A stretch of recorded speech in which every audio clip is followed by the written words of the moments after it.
Hello, my name is Justin McClure, and I'm here today with Will Sloan. And you're listening to the Important Cinema Club, and today we're talking about the best of the best. That's right. We are traveling to Kampala, Uganda, but more specifically, the neighborhood of Wakaliwood, where Ramon Film Productions is based. What is Ramon Film Productions, you may ask? Well, it is the home of Wakaliwood, who gave us such films as Who Killed Captain Alex, Bad Black, and supposedly 30 to 40 other feature films that currently do not exist because hard drives had to be erased to make the next film. That's so tragic. Yep. So you may know these movies because, I would say 6-7 years ago, I believe it was in 2010 actually, so 9 years ago, a trailer for a little film called Who Killed Captain Alex popped up on YouTube and took the world by storm. That's right. It was hyped as Uganda's first action movie, and the trailer made it look like just it's a movie that was filmed in the slums of Uganda. Even they would say it was filmed in the slums of Uganda. The budget was less than $200, and yet totally action-packed. But I think that the reason it did go viral was people were, in this bite-sized form, laughing at it. That's right. So bad it's good. Yeah, because it's filled with, really low-resolution pictures of helicopters flying through the air. Some very primitive green screen stuff. Muzzle flashes as big as the screen. And also, a certain racist element to it, too, because a lot of people, I think, looked at that trailer and were like, oh, isn't that cute? They're trying to make movies. These poor Africans think they can do this. Or even worse, it could be like,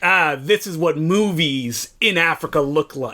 Right. Because they don't know how to make them. Now, I first became aware of Wakaliwood when you and Peter Kaplowski did a Wakaliwood night a couple of years ago at your screening series, the Laser Blast Film Society. Yeah, I think it may have been 4 years ago that we did it. It was a while back. I think it was year 2. Yeah, and that night was so great. What ended up happening was that when that trailer came out, there was a man named Alan Hoffmanis who saw it on the day that his girlfriend broke up with him after he had just bought her a wedding ring. Right. And he was so depressed that when he saw this video, it just sparked something in him.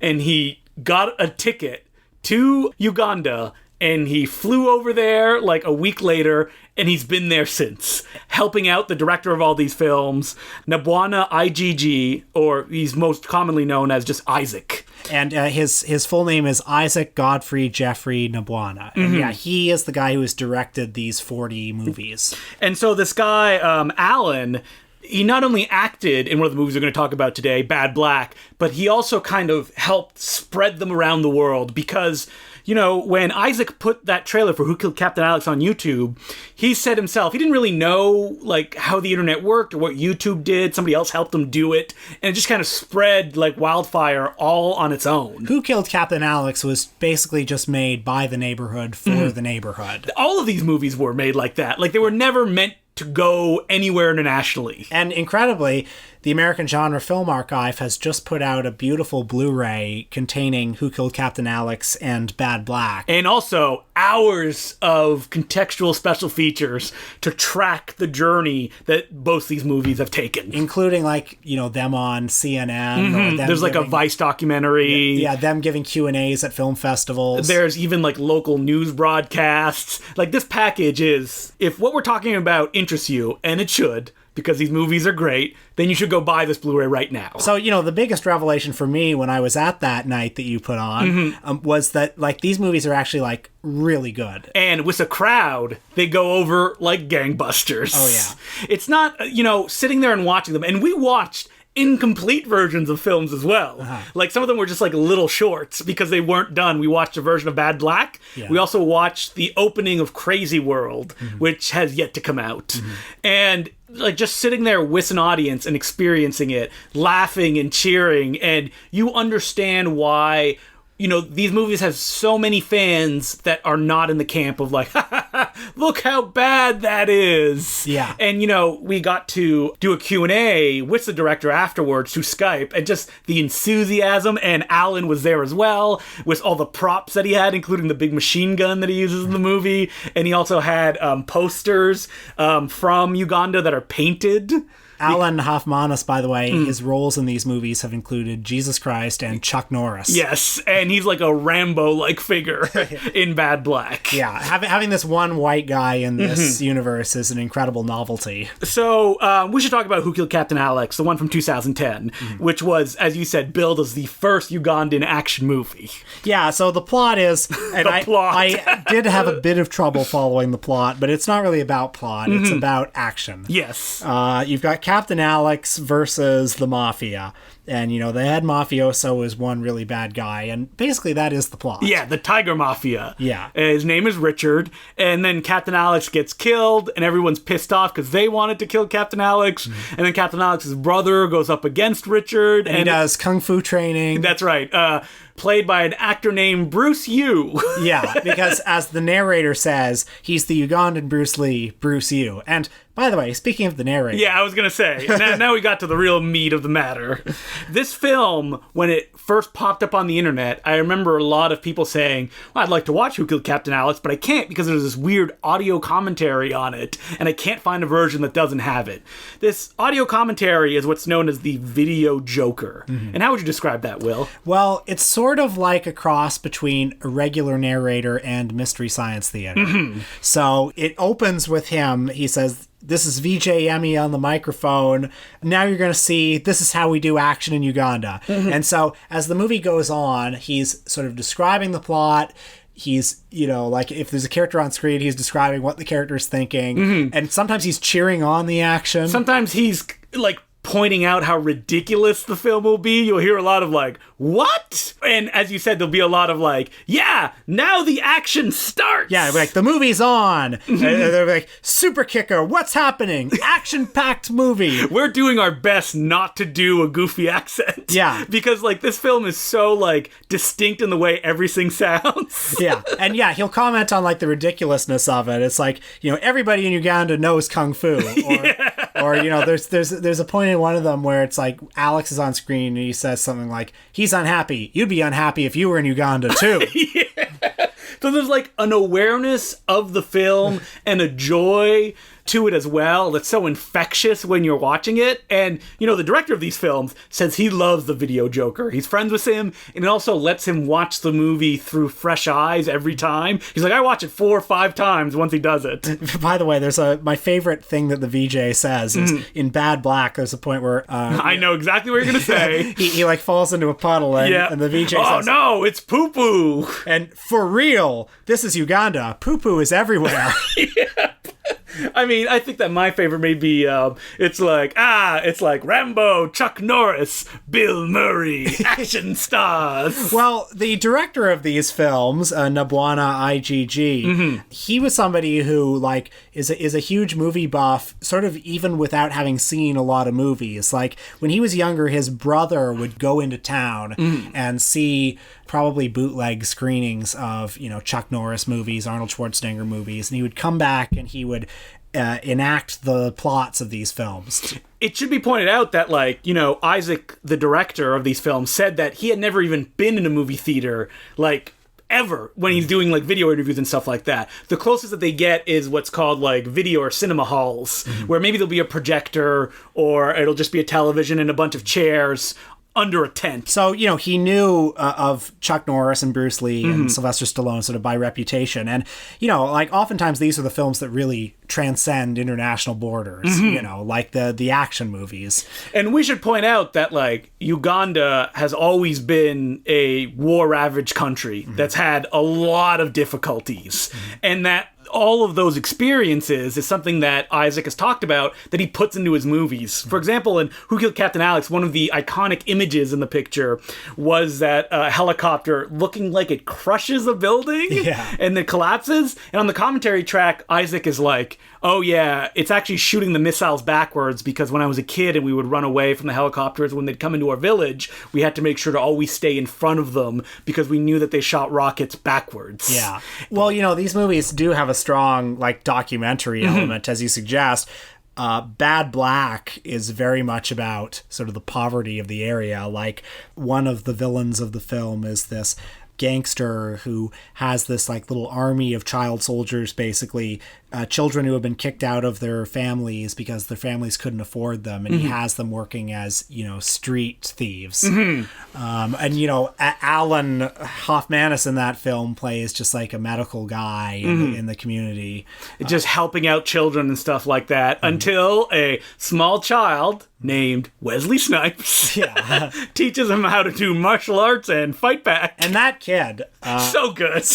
He really gives a very aggressive performance. So, I mean, you've probably caught on by our tone of voice, but these films are not just fun because, wow, look at what they could put together with the meager resources they have. It's also wow, these are really energetic, and the action, you get really involved with it because they're really going at it. I mean, the movies are shameless in their desire to entertain you, and the action scenes are actually quite good. The kung fu scenes are real kung fu. And that's because the director and his brother learned martial arts as kids, mostly out of books that they found. And they got to the point where they could actually participate in martial arts, local championships, which is why the kind of physicality of the films is so good. It's not oh, look at that punch, it missed by a mile. It's oh no, they're really going at it and moving and jumping and doing flips and stuff like that. There's a lot of gun violence too, with a lot of CGI bullet squirts, a lot of explosions. And one of the reasons that it's so endearing and fun as well is that Wakaliwood is portrayed as a place where these movies happen. It's like a whole community. If you watch some videos, they'll show oh, this is where the armorer is. This is where we actually train the actors. This is our rehearsal room. And that it's all stuff that they've had to put together with the resources that they have. None of the guns look real. Sometimes they're Nerf guns. But it doesn't matter because everyone's so involved in what's going on. Well, that helicopter is apparently in most of the movies because it's the biggest prop they have. Yep, they built it. They put it on a crane so it can go up and down. And there's this guy, I can't remember, Dowda is his name, I believe, who sort of finished the helicopter, made it a prop, and he's the prop guy on all these movies. He makes every prop. So in Bad Black, Alan's character has a big M16 machine gun, but it has wooden bullets on the side. But it doesn't really matter. I mean, we talked about how the plots are a little bit hard to follow, and Isaac has said because most of these films are improvised, they'll get to the location, figure out how it works, but he also wants to involve everybody that's willing to give their time, so there's sometimes a couple dozen characters, and you're wait, I don't know who's who. What's going on? Well, as these movies have become more popular, both worldwide and in Uganda, people now travel to the Wakaliwood village to be part of them. And the filmmaker, Nabwana IGG, Isaac, he is very democratic. He loves, if you come to his set, he'll involve you in the movie in some capacity. And so these movies are true community efforts. Yeah, Isaac has said it kind of feels like live theater. When he's shooting, there's always a crowd of people watching because they just want to see this kind of magic happen. Because before, no one was doing this. And even if you tried to do it, you would be ridiculed. Isaac has talked about how, critics in Uganda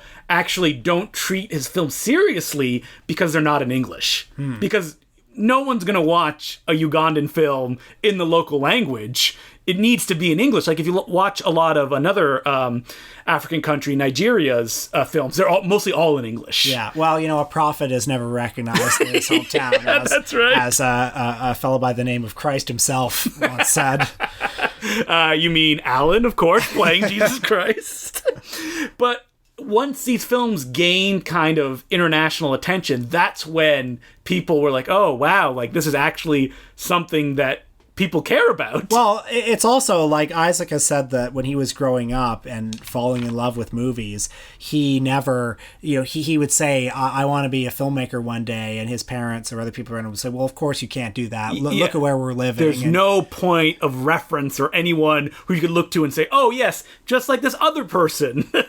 There's no, like, he's starting from scratch. But, you look at these movies and you remember that movies are, if not in their production, then at least in their reception, a very democratic art form. Like, everybody loves movies. Everybody, like, movies appeal to people of all ages, and they cross all sorts of barriers. And Alan Hoffmanis has said in interviews that you watch these movies and you remembered why you loved movies in the first place. You tap into a sort of like, almost like childlike primal wonder. Like, I watched some YouTube videos that did reviews of these films, and even like the most like ironic critic can't help but just let himself be lost in the pictures, because I remember hearing one guy's like, this Video Joker, he's so annoying, but then by halfway through I'm getting into it. Yeah. It's fun. I mean, when you hear the Video Joker, with an audience, like, you're really laughing along to him. By the way, at that night you put on, Alan Hoffmanis said that one time he brought like DVDs of Buster Keaton and Charlie Chaplin movies to the Village, and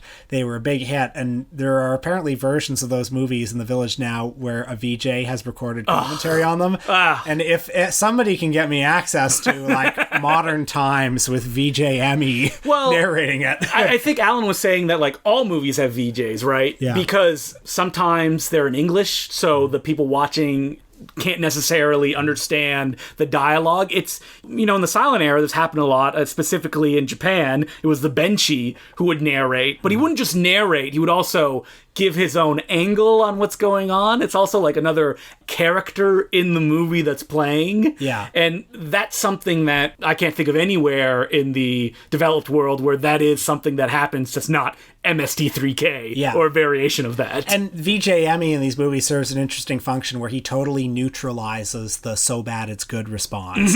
Because he's doing it for you. Yeah. Like, for the viewer. Like, you're thinking that, but if he jumps on it before it goes from, isn't it bad, to like, like you're into it, you're involved in it. You're not laughing at it, you're laughing with it. And it becomes sort of participatory in a way. It's like we're inviting you to join in our fun. Yes. And I think, that's not just the way the movies play, but that's how the way the movies are made. I mean, they're made with his family, they're made with his friends.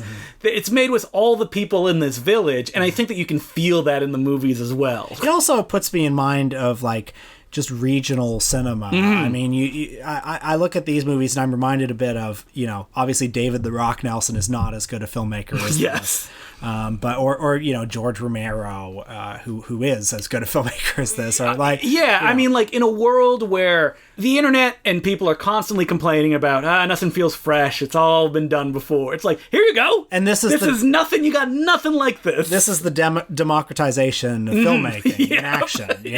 In action, like the best of the best action. I mean, we've got the cameras, we've got the editing equipment. I mean, we don't really have electricity because it only lasts a few hours each day and may be gone for weeks at a time. Yeah, and you may not have hard drive space to save all these films. I heard a story that Isaac said that he was just about to export a film that he had just finished, and there was an electric surge and it just zapped his hard drive. Oh, no. And like smoke came out of it, and he's like, it's gone. Oh. I'm really curious that we've gotten these two movies, Who Killed Captain Alex and Bad Black, but like looking at IMDb and looking at clips, there seems to be other ones out there. There's a cannibal one. Yeah, that one's not done, I don't think. Okay. There's also like Ebola Hunter. Yeah. I've heard Alan talk about that. It's because he shoots them all at the same time, and he doesn't seem to be like getting them out there. Like, it take years to finish one.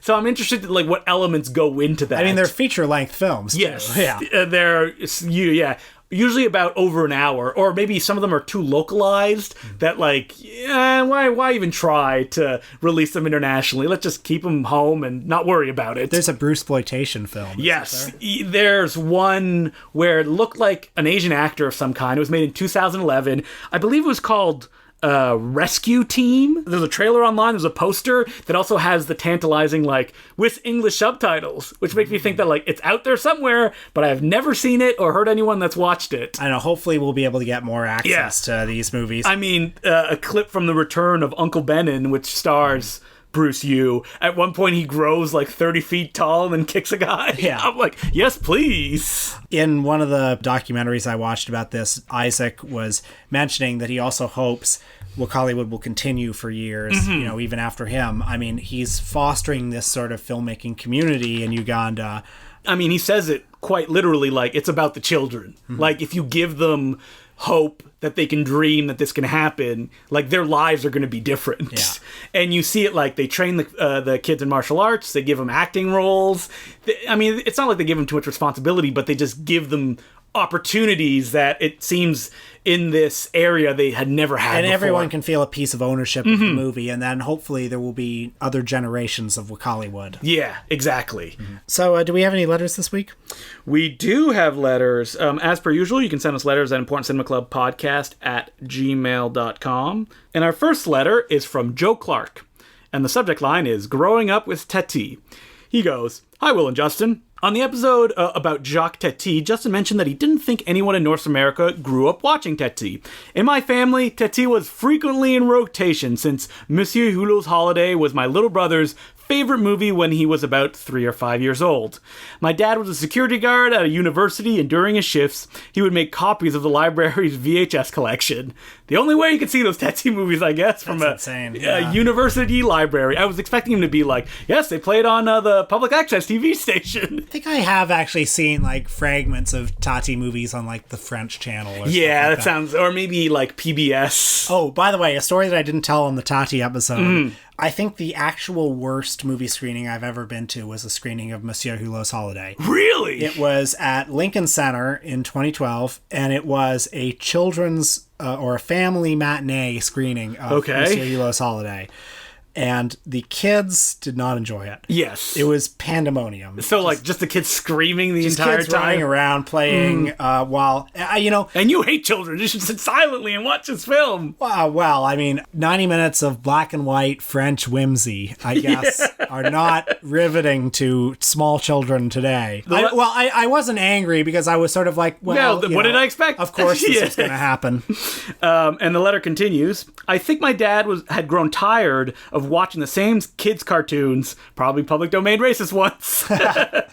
And it was a budget-friendly way of exposing us to more art. By the time the DVD came along, my dad's collection was pretty much a duplicate of the reserves of the film studies program.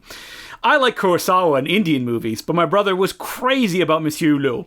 He'd watch it over and over. Your last episode brought back fond memories of lazy afternoons falling into the movie's hypnotic rhythm. Your podcast has been a great entry back into the movies I grew up with, and a whole bunch that are new to me. Just joined the Patreon, and I'm excited to go through the back catalog.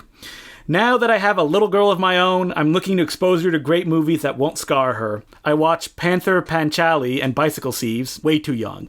Any family-friendly favorites you can recommend? Thanks and best wishes, Joe Clark.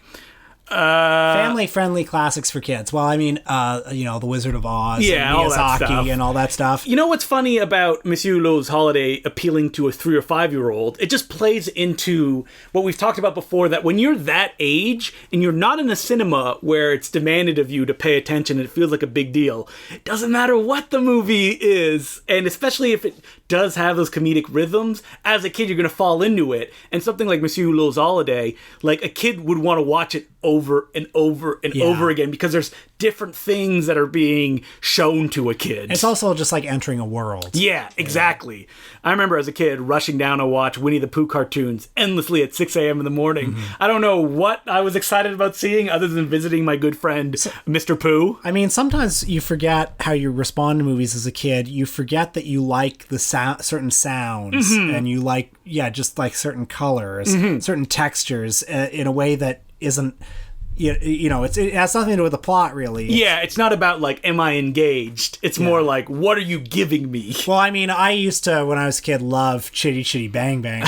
And you watched it recently, and... it still brings back fond memories for me, but, like, there were just things in that movie, like, Dick Van Dyke has this breakfast machine in the movie, a complex one like Pee-wee's breakfast machine. And you couldn't wait for it to show up on screen, I right? could just watch that over and over and over again as a kid. I liked, in that movie, Dick Van Dyke's father has this little hut that he goes into. It's like a house. Yeah. And he goes into it, and it just basically looks like an outhouse, but it's a little brick outhouse.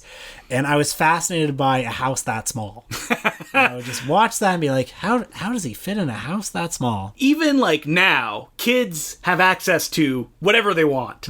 But, I have friends that have kids and they just want to watch the same thing over and over and over again. Whatever at a specific time makes an impact on them, probably be something like Cars 3. Yeah. That's all they're going to want to watch. Momo. Yeah. Remember Momo? Nope. And nobody listens. I do remember. Urban legend that would tell kids to kill themselves. Oh, but in terms of family classics for kids, just because it's on my mind today because Criterion has announced they're releasing it. Polyester. Yeah, that's right. No, but they're releasing The Circus by Charlie Chaplin. I think that's a pretty accessible one for a kid. Yeah, I think it definitely. Yeah. Or, the greatest kids film of all, especially if they're 3-5 years old, Godzilla versus Megalon. You know what? Yeah, Godzilla. Yeah. Show some Godzilla. Show them when they're young, too. So they're not going to be like, this plot is so boring. Nothing's happening. Because they're just going to be happy to see monsters on screen. You know what would be really good to show to kids is the Ultraman, live action show. Yeah. Because then they can enjoy something that the aesthetics are going to feel different than anything else. And it's just like really goofy and fun and dubbed in English. Oh, show Time Bandits. Oh, that's pretty scary for kids, though. But, kids should be scared. Kids like to be scared. The parents get blown up at the end.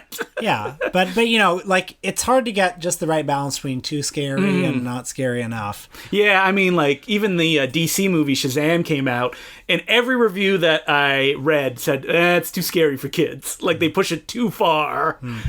Kids like to be scared, but I don't have any kids of myself, and I'm sure that, one of my friends once showed his young daughter all the Star Wars movies, and he had forgotten in the third one, or whatever, the sixth one, Return of the Jedi. Yeah, Revenge of the Sith. Anakin has his legs and arms cut off, and then he's burnt alive in a volcano. You never know what's gonna scare kids. She did not. Yeah, how would you know that would be scary? Well, I don't know. When I was a kid, I was really afraid of that scene in The Wizard of Oz where the flying monkeys also a very scary scene. Take apart the scarecrow, and then you see him dismembered on the ground, and he's like, "Ugh!" They threw me over here, and they threw me over here. I mean, I think both of those are pretty good examples of things that are scary. Yeah. But you're right. As a kid, you don't know what's going to trigger something and cause nightmares. Hey, do you think a kid would like the Marx Brothers these days? No. I liked Duck Soup when I was a kid. I mean, they are slapsticky, but they're also very verbal. Yeah. So I don't know for 3 or 5 year old. You know what a kid would love? The Three Stooges. Yeah, I knew you were going to go there. And other than that, I don't know. The Ritz Brothers, I guess. Yeah. Al Jolson. Yeah, normalize it while they're still young. But yeah, you know what? Chaplin, that's a great example. We said it last week too. Buster Keaton. Yeah. Harold Lloyd is really good too. Sherlock Jr. Second week in a row I've recommended that movie. Yeah. But I think a kid would love Sherlock Jr. You're going to go for a third time next week? Oh, and Bugs Bunny. Oh, yeah. Show them the cartoons. I mean, Warner Brothers just released the first Bugs Bunny cartoon. They made a big deal of it. Didn't they say, 1,000 cartoons? And, there used to be a big sign, supposedly, on the Warner Brothers lot about it. Okay. And finally, the first one came out. And it was only, a minute and 13 seconds long. Bugs Bunny wore weird yellow gloves. Yeah. But other than that, felt like a classic Bugs Bunny cartoon. They tried really hard to recreate that aesthetic. Yeah, I liked it. So our next letter is from Joe McGregor, and he goes, Dear Important Cinema Club, do you guys keep a list of movies you're intending to watch or actively seeking out? If so, whose list is bigger? Looking forward to that 8-hour Godzilla episode, Joe McGregor. Well, Justin probably has the bigger list, but I have the bigger penis. Yes, it's massive. Yeah. List making for movies is complicated for me because I love to do it, but often what I will do is I will make a list and then never watch one on that list. Because What's fun is you scratch that itch of making the list. So you're like, oh, I'm going to watch this and I'm going to watch that. And then you'll go back to it in a few days and go I've thought about this movie too much. I don't want to watch this. I want to watch something new. What I started to do is actually make a watch list on Letterboxd, because then I could put it on and forget about it and then go back and see, oh yeah, I forgot about that movie. I should check that out. It's good to have some sort of record that you intended at one point to watch something. But, it's, like I said, a dangerous precedent. I have notebooks filled with lists that there's one scratched off at the top. Yeah. Where I'm like, yes, I will watch all of Andy Milligan's films. And it's Space those out. Yeah, exactly. And this week on our Patreon, what are we talking about? We talked about an Orson Welles film. Not just any Orson Welles film, but the most frustrating of all his films. That is Mr. Arkadin. We mentioned it a few weeks ago, and we were like, why don't we just watch it and do it for Patreon? And I would like to say that me and Will both agree that it is the best film that Roger Corman made in Puerto Rico. To understand what that means, you'll have to listen to the episode. And it's $5 a month, and you can get it at patreon.com/theimportantcinemaclub. What are we doing next week, Will?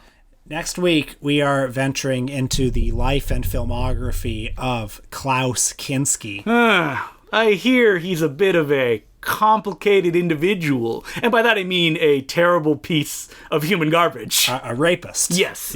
Who assaulted his own daughter. Yes. So, but he is charismatic. Well, we will be talking about that and also some of his films. I believe we'll be talking about his only directorial effort, Paganini. Yes. Probably Bullet for the General. Yeah, we're not going to talk about any of his Herzog ones, only because we kind of did in our Herzog episode. Although I feel like he's going to come up. Yeah. How can Herzog not come up? We're probably going to watch My Best Fiend.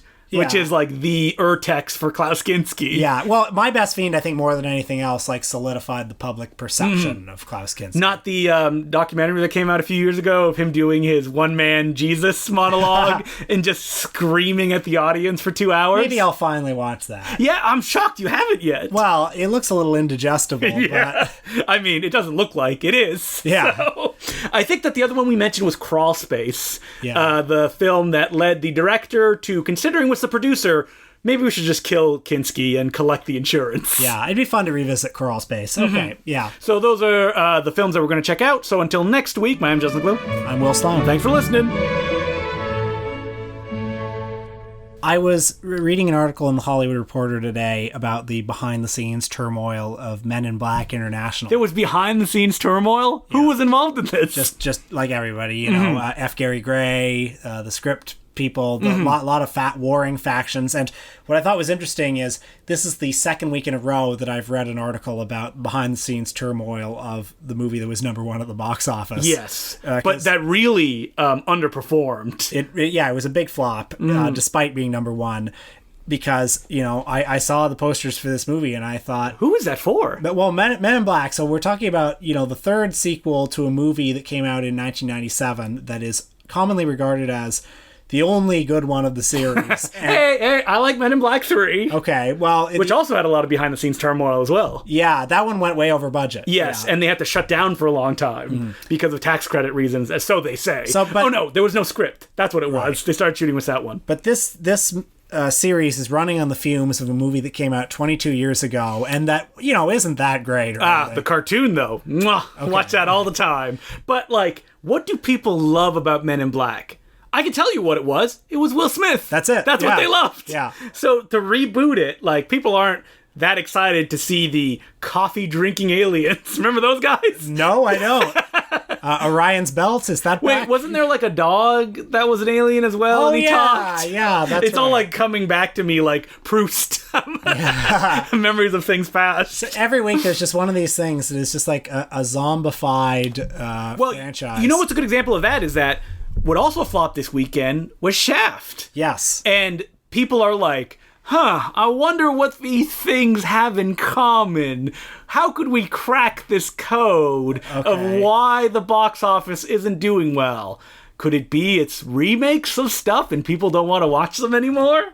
Well, this new Shaft movie was marketed on the idea that, like, this is the movie where Shaft goes after millennials. Yes. But I don't think normal audiences saw that stuff. It was like all over the internet and there was like little teasers. Well, nothing about anything in the advertising of that movie was like, what is the concept? I mean, like, the same thing is with Men in Black, which is, I'm sure people who saw the trailer, no one has that many fond memories of the original John Singleton Shaft. Or the ones before that are forever ago. Yes, and they remember the iconography of Shaft. Yeah. And what this trailer, especially to anyone who'd be interested in that, what the trailer's saying is, haha, this is a joke, and we're gonna make fun of it. Yeah. Like, they could have done, like, a straighter version of Shaft. They could have done, like, John Wick, but it's Shaft. Well, the John Singleton Shaft did okay. Yes, it did. And because it was entirely sold on the idea of, look at this cool guy. Yes. You remember how cool Shaft was? Well, this is the new Shaft, and he's just as cool. And what's something like the failure of this version shows people making movies, it doesn't show them, let's be honest. Yeah, the lesson they're going to take out of this is, I guess movies that star black people don't do well. Even though that, the box office would say differently, is that, like, people don't want stuff that they like treated as a joke. Sure. Like, they'd rather it, treated straight ahead. And also, the iconography of Shaft doesn't really get people excited, just like fucking Men in Black. Yeah. Like, I loved Men in Black when I was a kid. That was my favorite movie. I watch it all the time. Well, a lot of the raison d'etre of Shaft is kind of rooted in the early 70s. Like, the idea of a black private dick was a big novelty back then. And there are ways to make it... You know, like think of all the tensions with the police these days. There are ways to make Shaft relevant again. That is not the movie that they made. Yeah. But, you checked out Men in Black, right? What'd you say? 2 thumbs up? That's why you brought it up? I haven't seen it, but I'm sure it's lovely. You had something else you want to talk about. Yeah, I mean, it linked Speaking into that. Speaking of dead things. Yeah, the idea of streaming. And, we're at peak streaming right now, right? Where it's like there's shows everywhere. I'm subscribed to God knows how many And there's things. only going to be more because the companies are starting to just, break off. And, it's going to be Warner Brothers. It's going to be Universal. It's going to be, I guess the rest is Disney because they own everything. Yeah. And it's going to get to a point where... these streaming models cannot sustain the shows that they're creating exclusively from it because the people are not paying enough money for it. You pay $10 for something, and then they have to turn around and produce a million different shows. I mean, it just happened with Swamp Thing, where it was a $100 million show, and after the first episode aired, they canceled it. The reason they canceled it, and I mean, there's a lot of things that came out, was that they were supposed to, or they believed they were going to get a $40 million tax break. That didn't happen. And then they turned around and were like, oh, it's canceled. But the fact that, it happened so quick seems like there's other stuff going on behind the scenes that makes me, and why would the hell would you announce it the first day your show comes out? People are subscribing to your service to watch the show. And then you're saying, we're not going to make any more. Yeah. It's just it's venture capitalism, right? Where there's no money that exists. Netflix is billions of dollars in debt. Yeah. But they're the biggest... It's Wile E. Coyote syndrome, where, they ran off the cliff, and as long as they don't look down, nothing bad can happen. I think Netflix could be very profitable if they raise the prices. Or if they didn't keep making very expensive things. Yeah. Although I do hope that Martin Scorsese bleeds them dry for every dollar they're worth. The $200 million film. I mean, the Netflix model is based on, I'm sure there's a presentation somewhere which says, if everybody in the world subscribes to Netflix, this is how much money we're going to make. Yeah. And they're like, all right, well, we just got to work our way toward that. But with all these niche services and they're charging $10 a month, that makes no sense anymore. It's not sustainable. There's going to be an insane crash that's going to happen when all of these streaming services go bankrupt, all one after the other. Yeah, they should just unite into one streaming service. Yeah, it's called Disney Plus. Yeah, that's right. Yeah, it's fascinating, and it really goes to show how, our modern day world is built on something that people don't want to pay for stuff. And if nobody pays for anything, then nothing can exist. People will pay for Netflix. Yeah, that's right. And Disney. And those were the only 2 things that will exist for all time. Oh, that's great. And it's great. It makes things much easier. Because most of those companies, like Netflix, doesn't release numbers. So nobody knows what's good or what's bad. And it's all up in the air. As that article that came out where a Netflix CEO said, our decision if we want to keep a show or not is really built around, do we feel we'd fight for it? And if we say no, it gets canceled. Damn. Ugh. That can't be true. Yeah, that's what multiple people said. Wow. That's the world that we live in. These probably mostly white men on top making the decisions. So really, it's just like every other day.